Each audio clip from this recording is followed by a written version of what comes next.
¿Qué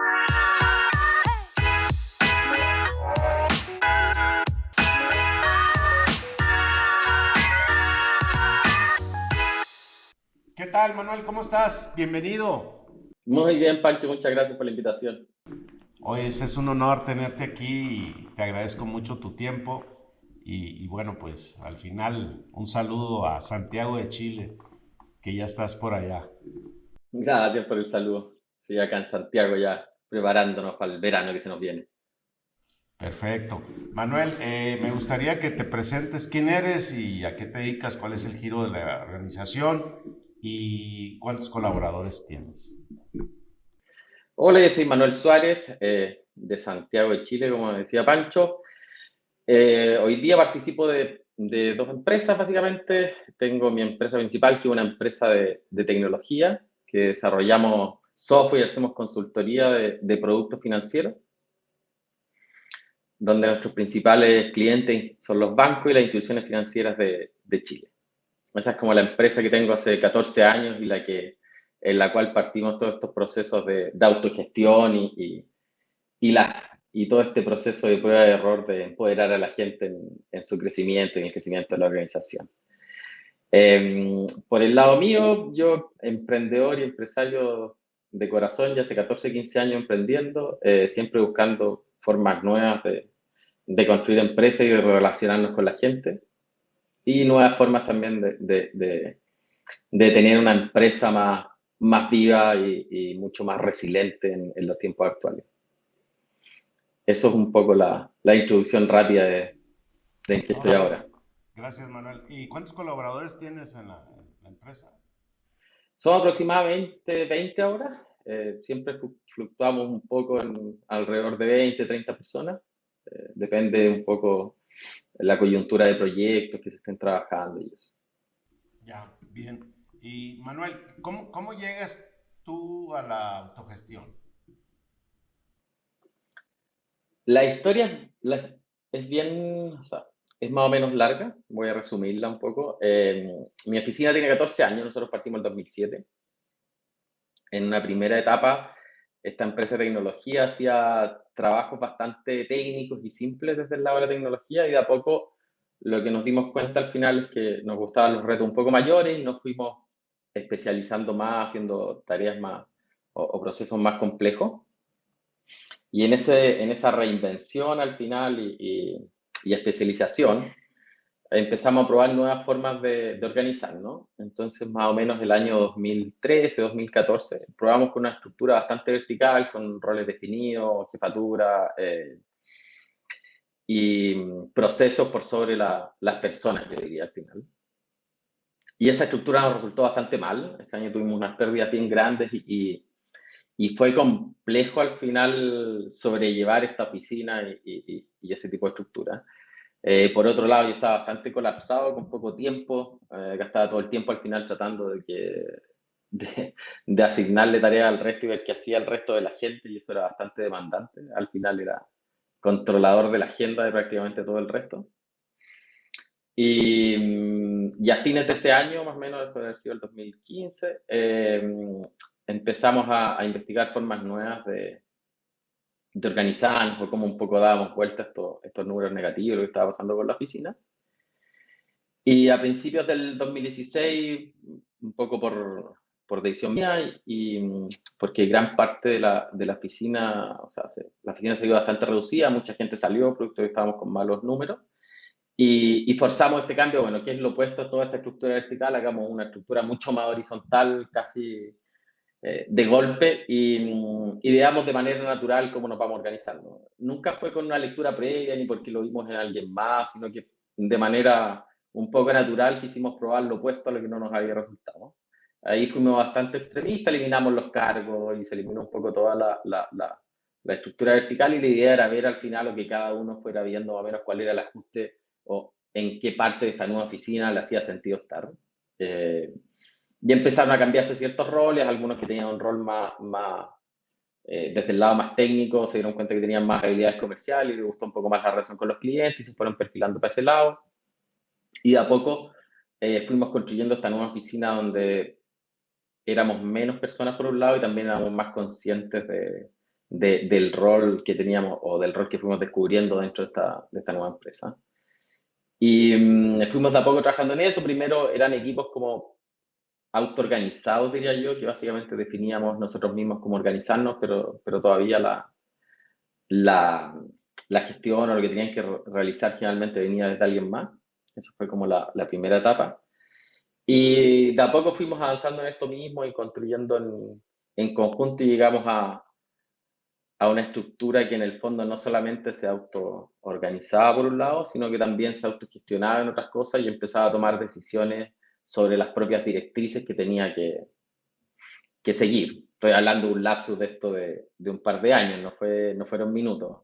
Eh, en general lo que nos dimos cuenta es que al final todo este tipo de cambios más organizacionales, basales o fundamentales toman tiempo y implican prueba y error muchas veces y aprendizaje y madurez. Una de las cosas divertidas que yo siempre cuento al final es que cuando uno al final empodera a la gente para que tome decisiones y, y, y al final le pide que tome decisiones, en general no toda la gente quiere tomar decisiones en un principio. O se parte tomando al final decisiones por las cosas más simples, más básicas y que tienen menos impacto, como, no sé, como qué papel higiénico hay que ocupar en la oficina, que es una broma bien recurrente, pero pasa bastante al final. Pero hacerse responsable de decisiones más estratégicas o que tienen un impacto mayor en la organización no es fácil y yo creo que hasta el día de hoy nos cuesta, no todos son capaces de tomarla. También uno de los errores que yo creo que hasta el día de hoy cometimos o hemos vuelto a cometer es creer que cuando nos autogestionamos como empresa o nos autoorganizamos al final, todos tenemos que hacer todo y todos tenemos que hacerlo de la misma manera al final. Y eso es gran error. O sea, hay gente que es mejor para algunas cosas, gente que es mejor para otras. Y no a todo el mundo se le puede pedir lo mismo porque todos somos distintos al final. Y de repente esos son errores que cometemos bastante al final. Claro. Oye, Manuel, en algún momento, cuando tomas esta decisión de hacer este replanteamiento, porque obviamente estabas en una crisis en la organización, como muchos hemos entrado en tipo de crisis, ¿qué te llevó? ¿Te sentías presionado? ¿Te sentías... ahorita hablabas de que llevabas la agenda de más, ¿te sentías muy responsable de todo o que tú nomás eras el responsable de entrar a la empresa? ¿Cómo te sentías en ese momento? O sea, yo creo que pasan varias cosas. Lo primero es que al final las empresas en general y todos los compromisos que uno toma en el largo plazo, sobre todo cuando uno es como el fundador, desgastan en algún minuto. Es difícil mantener la misma energía, el mismo ánimo y el mismo cariño por las cosas durante todo el tiempo. Entonces hay periodos también en que uno tiene más energía y periodos en los cuales tiene menos. Y el problema cuando las organizaciones están demasiado centralizadas o focalizadas en uno es que al final eso repercute demasiado en la organización. Pues entonces, si yo no tengo ánimo un mes, la oficina no va a hacer nada. Me estoy yendo al extremo. Y eso por un lado no me gustaba. También me pasaba que necesitaba más tiempo como para mí, o sea, desde que fundé la empresa y empecé a trabajar, que era muy chico. No sé, estoy hablando que yo partí la empresa cuando tenía 23 años. Entonces, me salté varias etapas por estar construyendo empresa al final. Y sentía que necesitaba más tiempo para mí, para viajar. Había pasado los 10 primeros años de la oficina solamente construyendo empresa, no había viajado. Que yo creo que no es algo muy distinto tal vez de tu historia o la de cualquier emprendedor. Uno se obsesiona y los primeros años no hay otra cosa y de repente miráis para el lado y han pasado 10 años. Y relaciones de pareja fallidas y historias más o menos de esa índole. Y en algún minuto empezáis a buscar formas alternativas de hacer las cosas, que por un lado te permitan realizarte más a ti como persona, pero que también realicen a todo el entorno del cual formáis parte. Y que una parte mayoritaria del tiempo mío y en general de cualquier emprendedor es su empresa. Y la separación vida profesional, personal, no es tan así como todo el mundo te dice al final. O sea, yo no puedo ser un Manuel cuando estoy en la casa y un Manuel Suárez cuando estoy en la oficina, si soy la misma persona. Entonces, no me puedo andar riendo todo el día en la casa y después cuando llego a la oficina tengo cara amurrado o al revés. Y ese espacio para poder ser la misma persona dentro de la oficina con mis individualidades y mis características, eh, también tiene que ser una oficina capaz de recibirlo. Y lo mismo para todo el mundo. O sea, si soy papá acá y en la casa. Si soy esposo, hijo, marido, no sé. Eh, entonces, eso me pasó. Quería una organización un poco más, también más humana conmigo y con el resto de la gente. No era que quería que todo el resto se matara para que yo pudiera estar de vacaciones en Cancún, ya que estamos con un mexicano. Pero, pero eso, quería que en el fondo, por un lado, construir una oficina que tuviera un beneficio económico, si no, no tiene sentido hacer una oficina, pero por otro lado también nos permitiera crecer a todos los que formábamos parte del equipo y desarrollar nuestras propias individualidades y características hasta lo máximo posible al final. ¿No? Siempre dije que nunca me interesó retener a alguien en la oficina y nunca quiero que mi empresa retenga a alguien que va a crecer más fuera de la organización. O sea, el espacio para desarrollarnos más óptimo tiene que ser la oficina y si no lo es, hoy día Synaptic está bien que busquen otras alternativas de crecimiento. No le puedo negar el crecimiento a nadie, sería injusto al final. Claro. Y Manuel, dentro de esta historia que me comentas, por lo que veo, tú llegaste orgánicamente, natural, hiciste lo opuesto de la jerarquía.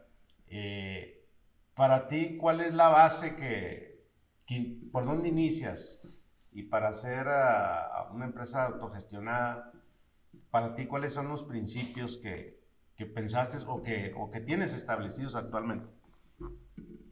O sea, yo creo que hay dos cosas súper básicas cuando imagino por lo menos la autogestión o la versión de autogestión que nosotros hemos implementado. Al final no existe una. Pero en general yo creo lo primero es el compromiso con el crecimiento de uno mismo, con el autoconocerse al final, entender cómo opera uno y entender cómo uno forma parte de este engranaje un poco mayor y está dispuesto a hacer sacrificios para crecer uno mismo y para que la organización crezca. O sea, tengo que hacerme cargo responsable del lugar donde estoy trabajando y de mi espacio que tengo al final en el mundo. Y eso para mí es como una de las partes más fundamentales, como hacernos primero responsables y cargos de nuestra existencia, por un lado. Eh, y lo otro, que también es súper, súper importante, es el respeto y el cariño por las personas al final. O sea, todo el equipo que forma parte de la oficina tenemos respeto por las otras partes y eso involucra que al final hay ciertas cosas que se pueden, ciertos límites que están definidos. En general, todo se puede conversar, ¿sí? No tenemos tema con la conversación. De hecho, eso ha sido bien grato porque yo nunca he estado cerrado particularmente en ningún tipo de conversación y espero que nadie en la oficina lo esté. Entonces podemos conversar ciertas cosas que al final es bueno hablarlas, no sé, pues, los sueldos son abiertos, por ejemplo, el equipo define los sueldos de la gente.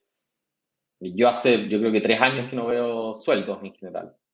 Eh, no veo cuánto gana cuando contratan a alguien, tienen ciertas formas ellos de verlo, no todos ganan lo mismo, porque siempre lo que se tiende a pensar es que cuando los sueldos son abiertos todos van a ganar lo mismo, no nos pasó eso.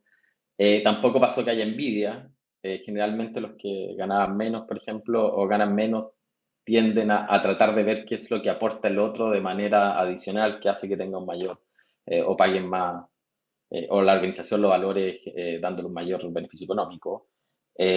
También pasa que no siempre dicen que sí a los aumentos de sueldo, como que alguien quiere un aumento, se lo pide al equipo y el equipo vota y muchas veces no se lo dan y le explican las razones por las cuales no lo encuentran correcto en ese minuto.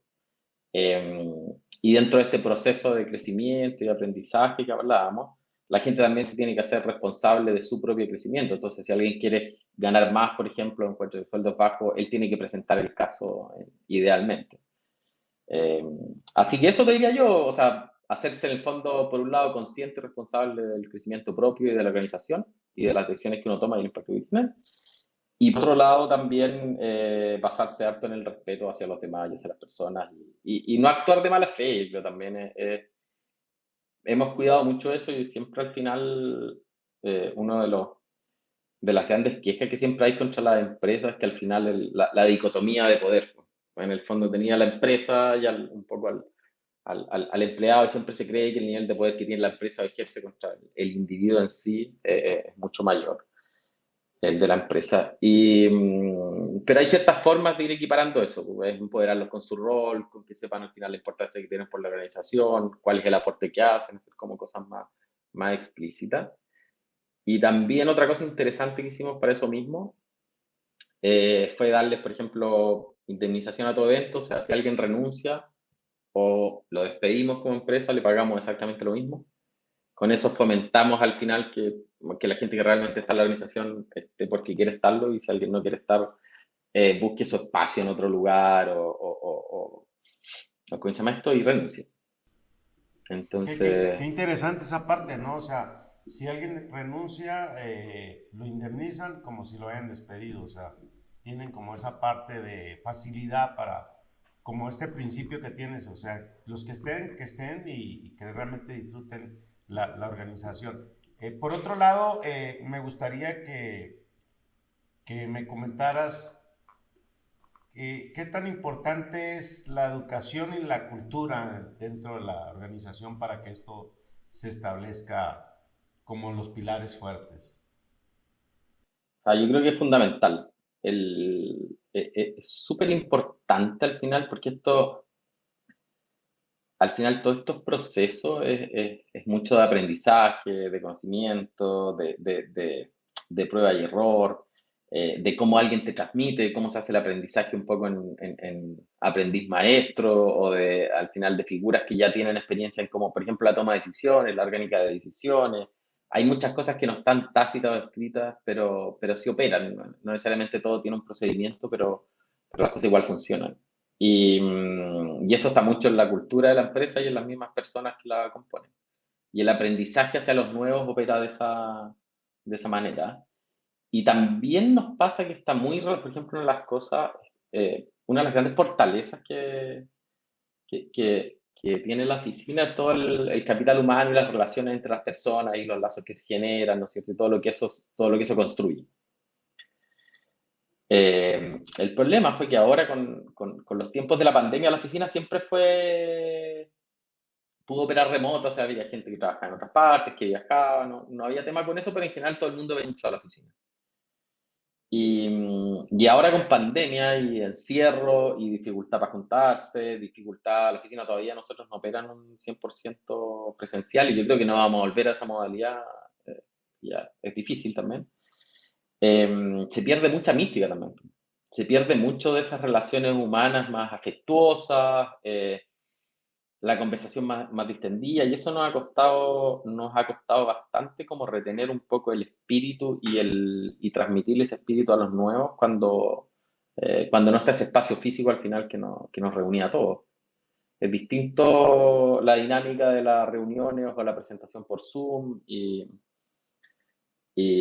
cuesta, nos ha tocado ¿cómo se llama esto? Varias dificultades distintas a las que estábamos acostumbrados.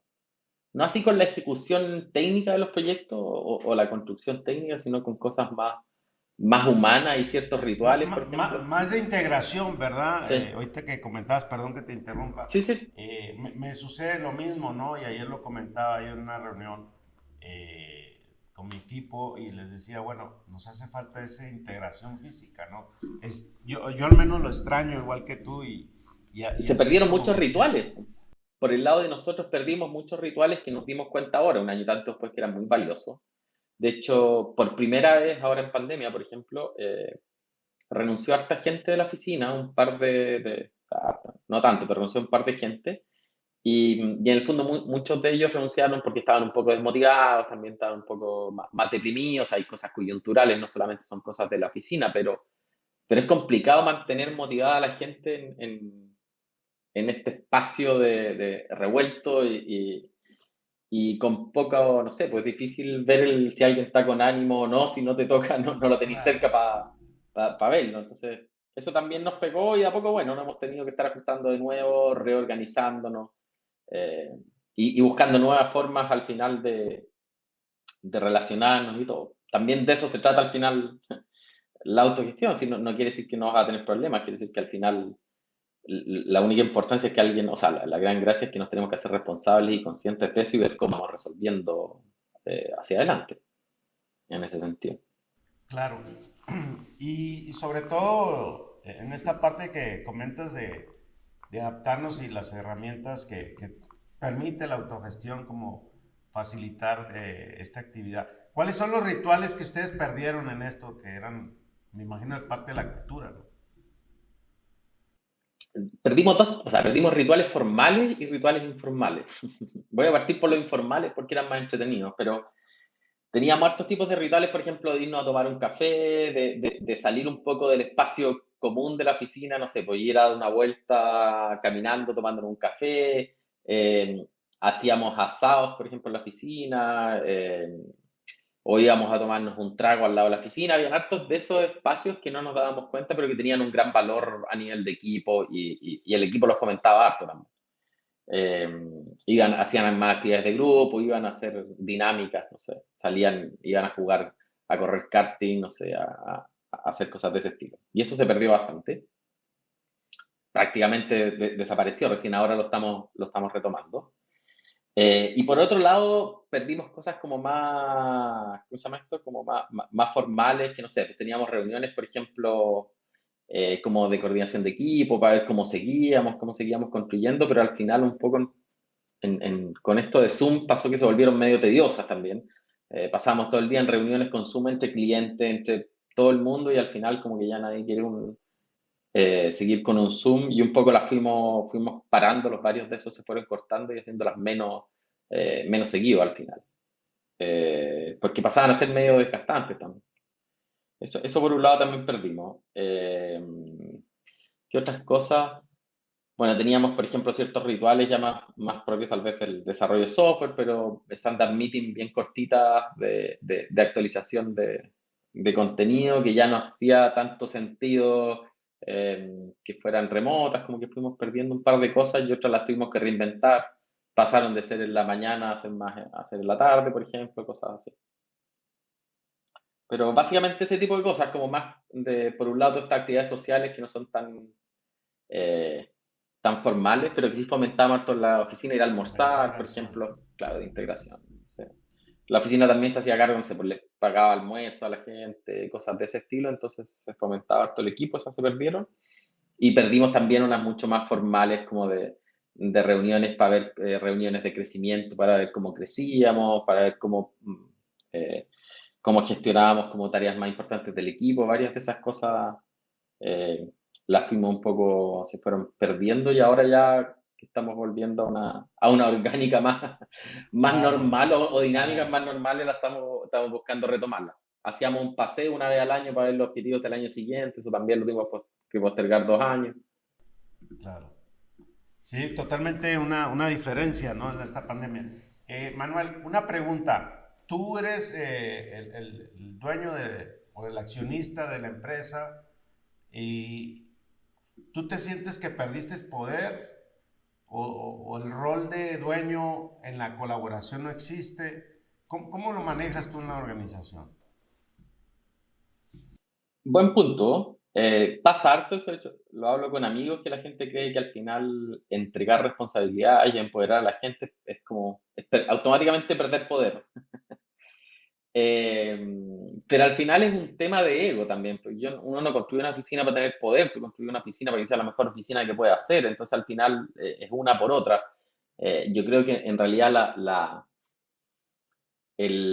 si uno pierde o no pierde poder al final no está en discusión, porque no sé si uno hace una oficina para tener poder, yo creo que al final uno hace para lo que te decía, hacer la mejor oficina, entonces si se perdió poder en el camino, pero la oficina es mejor, bienvenido sea, por lo menos desde el lado mío, pero no necesariamente así, no es directamente proporcional al final, no. Sí han invalidado ciertas decisiones que de repente hay cosas que yo quería hacer y el equipo no ha querido hacerlo y bueno, no lo hemos hecho también.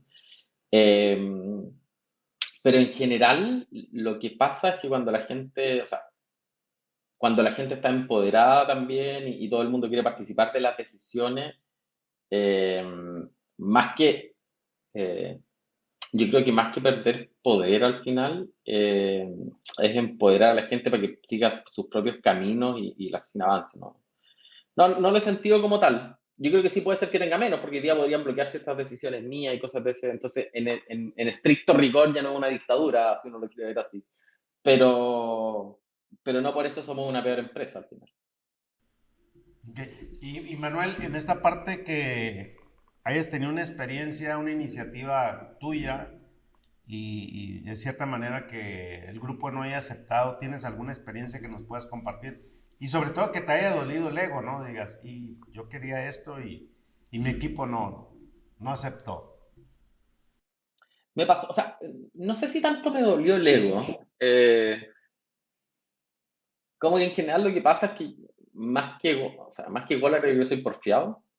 Entonces, en general me ¿Cómo? gusta, más que ¿Eres qué? ególatra, Perdón. soy porfiado, diría yo. Entonces, Porfiado, ¿te generalmente, refieres a? que al final defiendo mi idea hasta el final. Entonces, como que puedo discutir mucho con ellos, pero si después no sale y no quisieron, bueno, pero la voy a defender y alguien tiene que dar contraargumentos y al final va a haber debate en eso. Eh, pero lo que pasa también es que a veces cuando uno empuja ideas y las empujáis solo y no hay nadie que realmente esté convencido, después la ejecución es pésima. Entonces tampoco hacía mucho sentido cuando tú estabas solo empujando alguna idea y nadie te acompañaba. Entonces tampoco creo que ese sea el mejor camino. Lo que me pasó puntualmente era, por ejemplo, yo quería ir a oficinas en regiones en Chile, que básicamente era como abrir no sé, abrir en otro estado de Chile. Y el equipo no estaba convencido que agregara valor y al final no quisieron hacerlo ni que se realizara.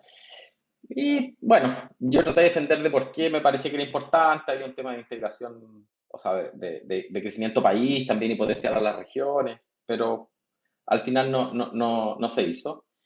Y está bien, pues. No hubieron grandes temas, pero yo lo defendí lo que más pude, pero cuando ya nadie se quiso empoderar, no les llamaba la atención y lo votamos y no quisieron, no se quiso nomás. También me ha pasado, no sé, pues con el hecho de contratar gente o despedir gente. También hay un ajuste en eso. En general, hoy día, cuando hay que contratar a alguien, finalmente lo que pasa es que lo contratan ellos directamente. Conversamos un poco, se necesita contratar más gente y ellos hacen los procesos un poco de entrevista, ven quién les gusta y lo suman al equipo. Yo el último rato prácticamente ni siquiera he entrevistado a la gente nueva que han contratado porque me importa más el fit que tiene con ellos que conmigo en ese caso. Eh, ¿Qué es lo que me preocupo harto? De que trato de que siempre estén creciendo, por ejemplo, que sean conscientes de que tienen que crecer, que tienen que mejorar, que tenemos que estar, no sé, pues, tiene que haber o coaching o alguien que nos ayude cuando estamos como entrampados, que nos ayude un poco a desarmar esta sopa que tenemos con todas las cosas cruzadas, eso. Que traten de ir siempre, si les gusta el lado técnico, que crezcan por el lado técnico, si les gusta el lado más humano, que crezcan por la habilidad de blanda, y tratar de que igual haya una cierta base de cosas que no sean solamente de la oficina, sino que sean más integrales. Estuvimos harto tiempo haciendo talleres, no sé, pues talleres financieros, ¿cómo se llama esto? De negociación. Hicimos también unos coaching como más eh, de estilo de, no sé, pues que ellos pudieran ver cuál era su ambición, cómo se planteaban frente a la vida, que eran más amplios que solamente su rol dentro de la oficina. Vimos temas de salud también, que estuvieran preocupados de su salud, de comida sana, de hacer deporte. Como que al final tampoco nos sirve que haya alguien de la oficina que llegue a las 9 de la mañana a tomarse un Red Bull y se come una hamburguesa y después tenga un infarto 8 años después. Como que no. La idea no es Claro. matarlo en ese sentido. Así que tratamos de fomentar una cultura sana de trabajo y de vida también. Claro. Manuel, y en esta parte entiendo que la empresa es abierta a la parte financiera, todo el mundo sabe pues las utilidades, las pérdidas y es abierto. Sí, Y en la... Sí, adelante. sí, no, los números son todos abiertos. De hecho, todos ven los números. Ok, y en esta parte de financiera y en la toma de decisiones estratégicas, ¿también es abierta o sea, todas las inversiones, todo lo que tiene que ver, ellos también son parte de la toma de decisiones? Yo creo que aquí, y esto también es un aprendizaje, uno de los errores que cometimos en algún minuto, uno le puede pedir a la gente que tome decisiones, pero para tomar decisiones tiene que estar informada. O sea, nadie puede tomar decisiones del rumbo financiero de la oficina si no sabe los números, entonces por eso se fueron entregando los números. Entonces, para poder al final tomar decisiones tenéis que estar informado, esa es la base, y por eso fuimos entregando cada vez más información a la gente y dándole más acceso a los números. El segundo error que cometimos fue pedirle a la gente que tenía muy poca experiencia que participara de decisiones que necesitaban más experiencia. Y el caso típico, que es un ejemplo que siempre nos pasa, pero contratamos a alguien, por ejemplo, recién egresado a la universidad, y la noción que tienen de los números es completamente distinta a la que tiene alguien que ha trabajado en una empresa, porque claro, no entiende al final los presupuestos son más grandes, lo que hay que el presupuesto de investigación, todo tipo de cosas, cualquier cosa que uno haga requiere mucho más dinero que el que uno pensaba en la universidad al final. Entonces, nos dimos cuenta que está súper bien que todo el mundo participe de la conversación, pero para cierto tipo de decisiones y eso solamente los que tenían voto eran los más antiguos que tenían más experiencia. Es difícil pedirle a los más nuevos que tomen decisiones en cosas que no tienen experiencia, sobre todo porque la vida no te prepara para eso tampoco. Uno sale de la universidad y nunca ha tomado ninguna decisión, pues si te dijeron que tenías que ir al colegio, te dijeron que tenías que estudiar, te dijeron que tenías que dar la prueba, te dijeron que... O sea, lleváis 20 años recibiendo instrucciones, pues si nunca hasta que salís de la casa de los papás y empezáis a trabajar, nunca pudiste tomar una decisión. Pues. No decidiste nada, sino... Es bien interesante. Nos pasa harto, por ejemplo, la otra vez me pasaba con uno de los ingenieros que llegó a la oficina, que era bien chico, era de los nuevos, por primera vez se fue a vivir solo. Entonces no se había comprado ni un mueble. Y dije, pero ¿por qué no te compras un mueble? Si es muy fácil comprar un mueble, el problema no era plata, si ganaba bien. Si anda a una tienda, elige un sillón, elige una alfombra y cómpralo. Sí, me dijo, sí, comprar es súper fácil. Si el problema es que no sé lo que me gusta porque nunca me ha tocado elegir algo para mí, entonces no sé qué sillón me gusta, no sé qué alfombra. Y esto es como, es lo mismo, si nunca he tomado una decisión, no vaya a poder tomar las decisiones correctas. Por eso que tiene que haber un aprendizaje, una madurez y un proceso. Y lo otro que nos pasó, que también fallamos en un minuto, es que en un minuto crecimos mucho, muy rápido. Entonces, ponte tú, la gente más antigua era menos que la gente más nueva de la oficina. Entonces pasaba que la gente más nueva tomaba decisiones con mucha inexperiencia, ¿no? Entonces, si decíamos que la oficina era igual, ponte tú, y todos tenían el mismo peso para las votaciones, nos quedaba la embarrada. Entonces, al final ahí generamos como un consejo de ancianos, que eran los más viejos, que podían vetar ciertas decisiones para, ¿cómo se llama esto? Para no hipotecar la estructura, no generarles problemas o cosas así. O sea, Eso, sí, de esa manera lograste ahí balancear estas cosas que suceden en el día a día cuando entra uno nuevo y se tiene que estabilizar. Más o menos en la empresa, ¿cuánto tiempo dura para que se adopte esta cultura en tu organización? Una persona nueva que ingresa. yo creo que un año más o menos le toma entender ciertas dinámicas, pensar de forma como más como global y más de la organización completa y menos egoísta. Eh, Generalmente al principio la gente como está acostumbrada a pensar de manera individual y siempre pensando en el beneficio como de uno mismo y individual, no mira más allá. Pues. Entonces, por poner un ejemplo bien básico, pero a fin de año, generalmente cuando tenemos buenos números y hay utilidades, lo que hacemos es repartir una plata de esas utilidades. El 25% hemos repartido eh, en varias ocasiones. Entonces, pero lo que hacemos es que entregamos ese fondo completo a los trabajadores y ellos ven cómo lo distribuyen. Esa es como la... Entonces, ¿Distribuyes, perdón, nomás ahí, el 25% de las utilidades anuales sí, sí. y ellos se mismos la- se autoorganizan para distribuirlo? claro, entre ellos. Entonces, hay varias formas de asignarlo. Podría ser por sueldo, por ejemplo, entonces los que ganan más se llevan más. Podría ser por antigüedad. Podría ser por un millón de formas. Eh, y lo que también podría pasar, que es bien, es bien divertido, pero, o sea, perdón, no divertido, pero es bien complejo, es que tú también llegáis a final de año, a llegar a esa época y podrías echar gente para que no les llegara, pues, entonces echáis a la gente en diciembre, Claro. porque así tenéis menos gente a la cual repartir, o sea, hay hartas cosas que pueden pasar con ese ajuste. Entonces, por ejemplo, nos pasó una vez que alguien que llevaba súper poco tiempo en la oficina, estaban hablando de despedir a alguien. Y el otro, el primer cálculo que hizo fue cuánto le subía su parte de la distribución de utilidades y la otra persona no estaba. Y eso es como muy miope en la mirada, sería como que yo pensara en echar a todo el mundo para generar más ingresos. Eso pasa un poco con la inexperiencia. Y, pero en la práctica lo que han terminado haciendo es que terminan distribuyendo ¿cómo se llama esto? Por antigüedad, más que otra cosa. Entonces los que llevan más tiempo, como que los que llevan más tiempo en la oficina, ellos asumen que han contribuido más a este proyecto y tienen un porcentaje mayor del número. Entonces, y eso ha funcionado las veces que lo hemos hecho históricamente, ha sido como la mejor mezcla que han encontrado. Claro.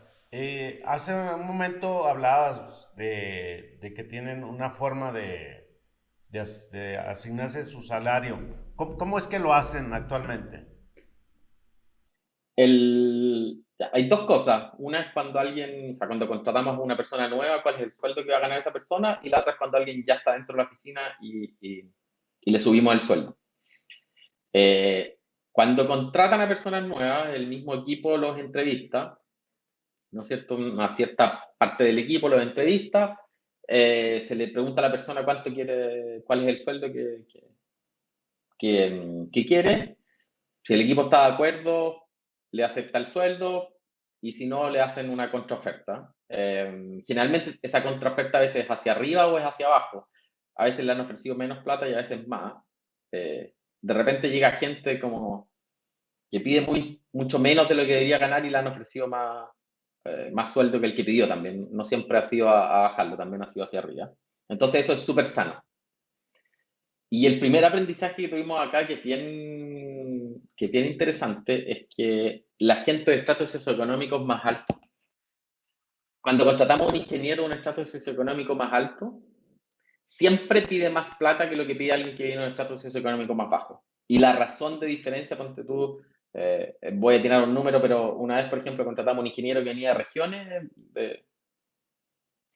y pidió uno, y había otro que tenía las mismas cualidades y era de acá de Santiago, venía de un sector más acomodado y pedía tres. Pero esa era la diferencia, era 1 a 3, era de 3 veces. Y al final lo que termina pasando es que cuando se conocen y empiezan en el fondo, a ser más cercanos entre ellos, terminan ganando, no sé, porque el que pedía 3 termina ganando 2 y el que pedía uno también termina cercano a 2, entonces terminan ganando más o menos lo mismo en un punto intermedio porque se empatizan con el resto también. Ya, eso es como la primera parte a nivel de cuando contratamos. Y después al final, cuando una persona ya está contratada, 2 veces al año hay instancias para pedir aumento de sueldo. En un principio era abierto en cualquier minuto, pero el problema era que al final de repente alguien pedía aumento en instancias que no eran tan buenas. Estabais discutiendo los objetivos anuales y alguien empezaba a hablar de que quería un aumento y nos desordenaba las reuniones. Así que al final lo dejamos en dos etapas del año y básicamente solicita un aumento, justifica por qué él cree que debería ganar más, cuál es el aporte que hace a la oficina, cuál es como el análisis que hizo, cuánto estaba el sueldo de mercado, como que tiene que hacer un análisis y justificarlo. Y después el equipo vota y ese votar puede ser sí, no o sí con tales condiciones o no lo que pediste, pero tal vez esto otro. Como que es más una conversación. Y con algún tipo de feedback, también nos sirve como instancia para dar feedback al final, para que la gente también entienda de que por qué se lo está ahí al final o rechazando o aceptando. Y, pero generalmente, como al final la gente también es consciente de cuánto gana el resto, de un poco qué está pasando en su entorno, como bastante razonable, o sea, nunca nos ha pasado que alguien, no sé, pues, quiera ganar 10 veces más que lo que es un sueldo de... Siempre terminamos como más o menos en sueldos relativamente de mercado. Fomentamos también que la gente investigue. Y yo varias veces mandé también análisis de sueldos de ingenieros, cómo está el mercado, cuánto gana, como que no hay mucho tema en eso, pues si al final la educación financiera forma parte de todo el día de nosotros, pues si todo tiene un valor económico al final, desde ir al supermercado hasta vivir y ese tipo de cosas. Entonces es súper importante que se hagan, que no lo desconozcamos. Está demasiado relacionado a las personas como para desconocerlo. Entonces eso nunca ha sido un tema. Yo creo que de las cosas más sencillas, la verdad, ha sido el tema de sueldos, números, valorización de los proyectos, análisis. No, nunca hemos tenido un gran tema con eso en general.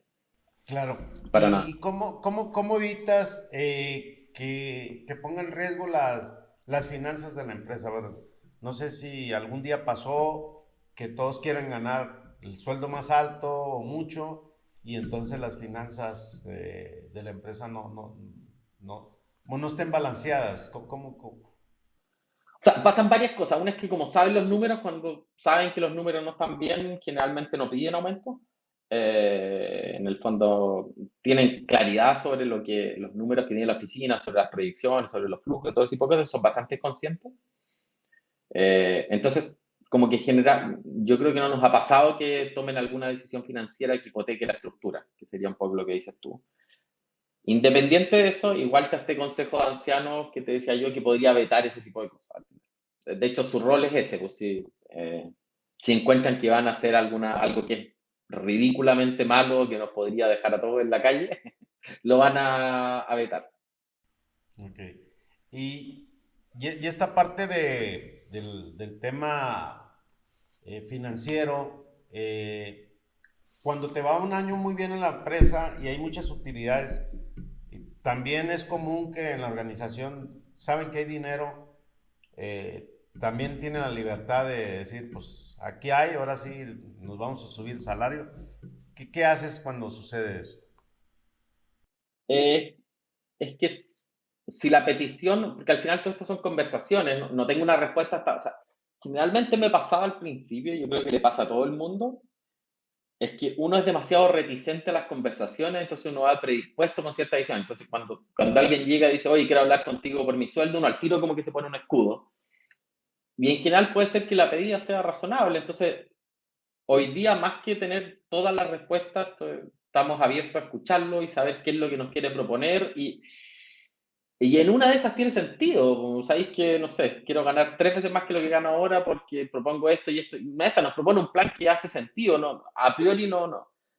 A priori negarme, y esa yo creo que una de las cosas, de repente uno tiene demasiados trabas y se niega a muchas cosas, pero porque no está dispuesto a conversarlas, ¿no? Entonces hoy día, justo era lo que te comentaba al principio, hoy día no estamos cerrados a ningún tipo de conversaciones, que después lo podamos rechazar porque no hay sentido y todo, y utilidades, repartir utilidades, generalmente lo que queríamos llegar o conversamos harto, por ejemplo, de 100 utilidades que, no sé, pues, si tenemos 100 de utilidades, un 25 deberían quedar más o menos para caja, ¿no es cierto?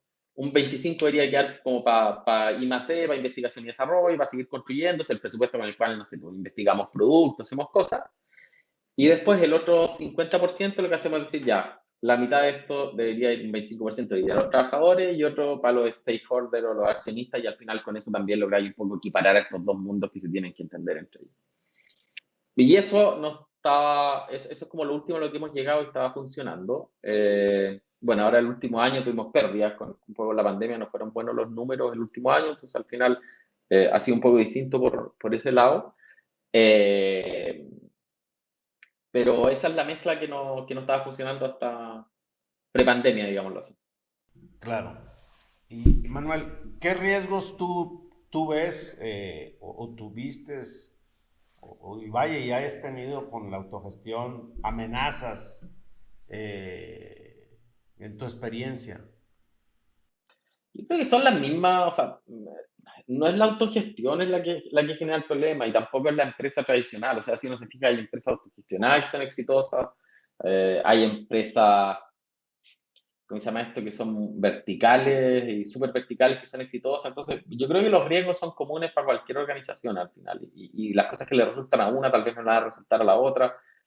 ¿Cuáles son las cosas que yo veo complejas para nosotros en general? Y una es mantener motivada a la gente, que todo el mundo esté en un espacio de trabajo de desarrollo. Y, por ejemplo, nosotros estamos súper preparados técnicamente, profesionalmente y todo eso para operar desde cualquier parte, que era lo que te comentaba, los proyectos nunca tuvieron problemas, la oficina estaba diseñada para ser así, como empresa, teníamos todas las tecnologías, están en la nube, está todo armado para operar remoto, hasta el teléfono operaba en la nube.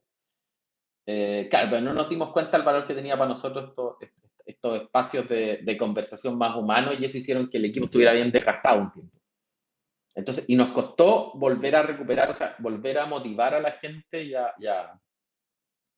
y que recuperara la energía un poco que se perdió en la pandemia, nos ha costado bastante hasta el día de hoy, estamos un poco trabajando en eso y Y ahora estamos buscando instancias, no sé, pues más buscando un rol más formal de como happiness y alguien que se encargue de ver el estado de ánimo de la gente y todo. Eso es complejo. Y también nos pasa lo mismo que a todas las empresas. Somos una empresa de tecnología, donde hoy día hay una escasez de ingenieros y mano de obra en tecnología en todo el mundo. Entonces, No hay, todo el no hay mundo. ingeniero.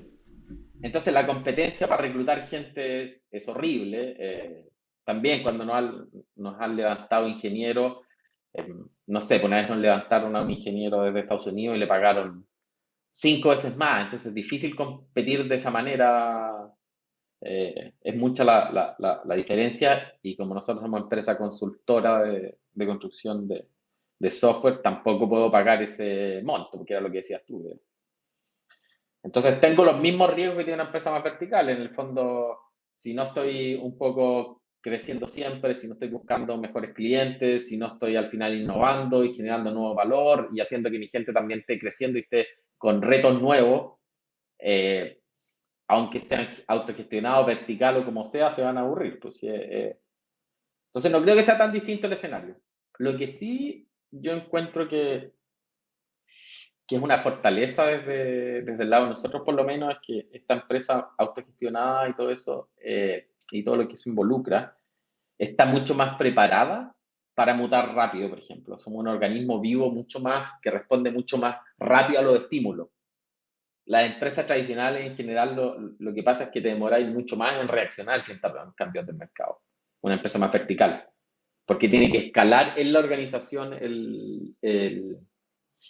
¿cómo se llama esto? El problema o lo que está pasando. Y eso toma más tiempo que cuando la empresa es más horizontal. Pero aparte de Y eso, no. tú lo ves como una ventaja, ¿no? Que son más ágiles, más rápidos que una empresa vertical a la hora de que hay un problema o que se tiene que mejorar algo, pues se tarda en llegar y eso es una gran diferencia, ¿no? Y se ve, ¿no? Y en esta parte de retos y desafíos en tu empresa autogestionada hoy, ¿ves algo o realmente ya estás estable dentro de este estilo que es muy propio de ustedes? Eh, no, yo creo que, o sea, retos siempre van a haber. De hecho, a ver, una de las cosas que hemos hecho el último año y medio y que es que hicimos todo esta, en un principio teníamos más rubros, no solamente el financiero, y la oficina se fue solamente a construir software al final para el sector financiero, banca e instituciones financieras. Y eso fue con una mirada específica al final, una mirada de que queremos especializarnos en ese ecosistema para construir un producto propio al final. ¿Sí? Entonces, quiero dejar de hacer productos para bancos y quiero construir un producto mío para los usuarios finales. Eso es un poco el resumen. Entonces, retos ahí son infinitos. Hemos estado un año construyendo un producto y ya hemos avanzado harto, ya tenemos clientes, está operando y estamos como mutando la oficina de ser mucha consultoría y construcción de software para terceros a tener un producto de nosotros y que vendamos en modalidad SaaS, que no sé si estáis familiarizados un poco con eso. No, Ya, honestamente no. el SaaS se le llama al software que es como servicio. Por ejemplo, cuando tú contratas el correo con Google, que es Gmail, tú pagas por el servicio de correo mes a mes. Ya, entonces eso se le llama SaaS, Software as a Service. Y nosotros construir un producto que básicamente sea eso, que tú puedas al final cobrar un valor mensual a mucha gente y mientras usa tu producto te lo paga tu servicio. ¿Sí? Ya. Y ahí ya cambia todo el ecosistema, o sea, el nivel de retos, tenés que expandirte a otros mercados, el crecimiento es distinto, o sea, retos hay mucho. Y ahí nos vamos a enfrentar a otro tipo de problemas.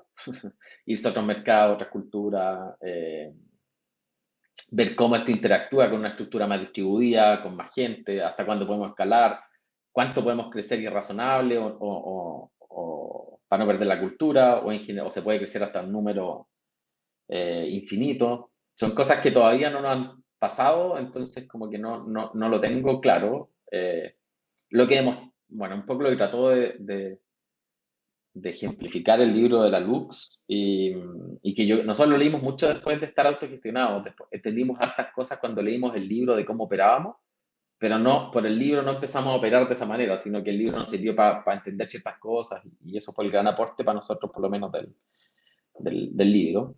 Pero una de las cosas, por ejemplo, es darse cuenta que hay organizaciones que han crecido mucho y siguen manteniendo este espíritu de autogestión al final con no sé, 7.000 personas, que algo hoy día es impensable para nosotros. O sea, siempre que hemos querido escalar, hemos tenido la duda de si esto realmente va a escalar o no. Son cosas que hasta el minuto no hemos podido disipar porque no hemos llegado a esos números, pero esperamos que sí. Claro, pues ya tienes una experiencia y bastantes años en esto, en trabajando y colaborando de esta forma. Y sobre todo ahorita que dices que pues algunas cosas fueron para validar y entender de lo que ya habían iniciado naturalmente con el libro de Reinventando las Organizaciones. Excelente. Manuel, quiero ser respetuoso con tu tiempo. Eh, ¿Tú qué le recomendarías a las personas que ya están o que van a empezar y que es la audiencia que escuche este episodio para que inicien o se animen a practicar principios de autogestión? Varias cosas, pero para mí yo creo que lo más importante es, o sea, lo primero es entender que esto es un proceso y que involucra aprendizaje, madurez. Entonces, no es inmediato, aquí no hay una receta de 2 o 3 puntos y que esto va a funcionar. Entonces, hay que ser bastante resiliente y entender que esto es como correr una maratón, no es un sprint. ¿Ah? No, no es una carrera, no son 100 metros planos, es mucho más largo que eso. Y más que leer un libro y buscar una receta como única, es empezar a entenderse cómo es uno, cómo es la organización, cómo son las personas, buscar nuestra propia forma de autogestión. Eso es lo primero. Lo segundo es no bloquearse a ningún tipo de conversación ni llegar predispuesto. O sea, que alguien te pida un aumento de sueldo no es un problema. Entienden, no sabéis qué pasa por su cabeza, no sabéis si tiene necesidades familiares, si se le enfermó un hijo, si tiene algún problema, si la mamá está en el hospital. Hay tantas variantes para las cosas que en realidad cerrarse antes de una conversación es bastante malo y eso pasa mucho. No es un problema que alguien, de hecho es bastante bueno que alguien te comente eso. Quiere decir que quiere construirlo contigo en general. Así que no cerrarse a las conversaciones, estar dispuesto a cambiar la forma de pensar, entender que al final yo puedo pensar de una manera ahora, pero hablé contigo y la conversación me hizo darme cuenta que estaba equivocado y tengo que cambiar y eso no es un problema. Si lo que yo creía hace 10 años no tiene nada que ver con lo que creo ahora y tal vez lo que crea en 2 años más no tiene nada que ver con lo que creo hoy día, no, no. La, cuando uno se da cuenta al final de que somos seres que vamos creciendo, madurando, cambiando y mutando, y nos damos cuenta que también se involucra que, nuestro, que nuestra forma de ver la vida cambia, vamos a ser vamos a ser mucho más felices con este cambio. Así que eso, esas 3 cosas que mencioné, por un lado, entender que es un aprendizaje y un proceso y que no es instantáneo. 2, siempre estar abierto a la conversación, cualquiera sea el tipo, y es mejor conversarlo. Por ejemplo, varias veces a mí me plantearon lo de conversar sobre las utilidades. Todo lo que tú mencionas lo hemos hablado tantas veces que en realidad ya como que no me genera un tema. Y 3, nunca llegar predispuesto a una conversación, Claro. que eso sería Ma- nefasto. Manuel, hablaste ahorita de la madurez. ¿Qué tanto tiene esto de importancia en el proceso? Es súper importante la madurez, sobre todo de alguna parte de la oficina, tal vez no toda la oficina, pero tiene que haber una parte que tenga madurez, me refiero a madurez de la organización o de esa parte con la organización, no madurez por la vida al final. No. O sea, hay gente que es madura con este modelo de autogestión y tiene 25 años en la oficina, y hay gente que tiene 50 y se suma y no es capaz de asimilarlo. Entonces no es como madurez como con la vida, sino con este proceso de aprendizaje, de autocrecimiento y de autogestión. Idealmente tiene que haber un porcentaje, o sea, un porcentaje de la oficina que tenga esta madurez y tal vez en ellos cargar un poco más que tengan más peso adicional al principio, este consejo de ancianos que te mencionaba yo, o que sean coach del resto, consultores, coaching, asesores, no sé. Pero la gente va a tender a buscar muchas respuestas bien, o alguien que les ayude, que los guíe por dónde encontrar esa respuesta. Y tiene que haber alguien que los oriente. Si se asesoran mal o buscan mal, van a encontrar otra respuesta. Claro, claro. Muy bien. Manuel, ¿dónde te pueden encontrar en las redes sociales o dónde estás activo? si alguien quiere conversar contigo. No, que me manden un correo, manuel@synaptic.cl, y me envían un correo y no hay ningún problema si quieren conversar o hacer algo. No soy muy complicado en ese sentido. Perfecto. ¿Con qué te gustaría cerrar este episodio, Manuel?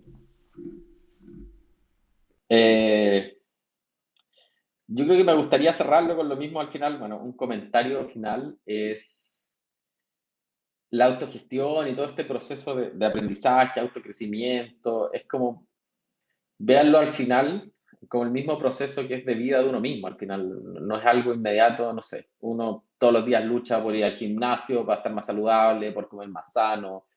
Y la autogestión, la oficina y las empresas en general también es esa misma lucha, un proceso continuo, es de todos los días y es de pequeños granos, no es algo, no voy a hacer un cambio de un día para otro. El que quiera algo así, creo que esta no es la forma de verlo. Son procesos más profusos y que requieren harto tiempo y granitos, pequeños granitos todos los días. Así que hay que entender que es un proceso largo, no desesperarse, no trabajar la ansiedad y disfrutarlo también. Es entretenido cuando uno se empieza a ver este tipo de conversaciones con el resto de los integrantes de la empresa y se empieza a dar cuenta o ver, yo creo que algo maravilloso es ver cómo crece la gente al final. Y ver cómo crece la gente al lado de uno y ver cómo crece uno también es súper interesante. Así que eso, disfrútenlo, vívanlo y si tienen dudas, pregunten y si fallan, no se sientan mal. Fallar es humano y mientras más fallamos, más crecemos. Así que no hay problema. Manuel, última pregunta. Hablaste de la ansiedad. ¿Tú cómo controlas la ansiedad? Eso, de hecho, todavía estoy buscando la respuesta, pero no es una sola cosa. Me pasó que, de hecho, la pandemia me ha jugado bien en contra con eso. ¿Ah? Yo en general soy súper ansioso y me cuesta mucho desconectarme de los procesos, de la oficina y todo eso. Y pre-pandemia lo tenía bastante resuelto porque soy bien hiperkinético y me movía todo el día. Y como en mi oficina operaba en cualquier parte, estaba trabajando desde un café, desde un restaurante, me iba a comer con alguien, tenía una reunión, no sé, pues queríamos tener, ponte tú, necesitaba tener una reunión con dos o tres de la oficina, y entre estar acá en la oficina, los pescaba y nos íbamos en mi auto a comer a otro lado, o nos íbamos no sé, pues nos íbamos de paseo, o nos íbamos a jugar algo y nos íbamos conversando, íbamos a hacer un asado a mi casa, no sé, teníamos muchas libertades que en pandemia perdimos. Y lo otro que yo hacía mucho era viajar harto. Viajar me permitía desconectarme un poco y mirar el bosque de más arriba y no tanto de las ramas porque salía un poco de la operación. Y esas dos cosas se me perdieron en la pandemia. Entonces ahora estoy como tratando de retomar un poco eso, buscando dinámicas nuevas. Me costó bastante controlar la ansiedad estando encerrado en la casa todo el tiempo. No fue, ¿cómo se llama esto? No fue simple. Y no ha sido simple todavía. Al final como que no ha sido tan trivial. Así que no tengo no sé, pues empecé a tratar de hacer ejercicio, retomar ejercicio, pero para mí eran cosas más sociales. Iba a hacer ejercicio a una parte con gente, ¿no? Traté de hacer ejercicio en la casa encerrado arriba de una bicicleta y no me funcionó mucho. Hice 2 veces y me aburrí. Entonces, eso, soy más social para ese tipo de cosas. No tengo la respuesta con el encierro. Si no fuera el encierro, te diría muévete, busca tu ajuste, pero no. Pero con el encierro no lo controlé tan bien, yo diría. Ya vi que eres hiperactivo. Manuel, pues te agradezco mucho. Muchas gracias por todo y tu espacio. Aprecio mucho este tiempo que nos compartiste tu historia. Muchas gracias a ti, Pancho, por la invitación. Muchas gracias por todo y espero nos volvamos a encontrar. Ok, hasta Que luego. estés bien. Gracias. Chao. Bye. Cuídate. Chao, Bye. chao.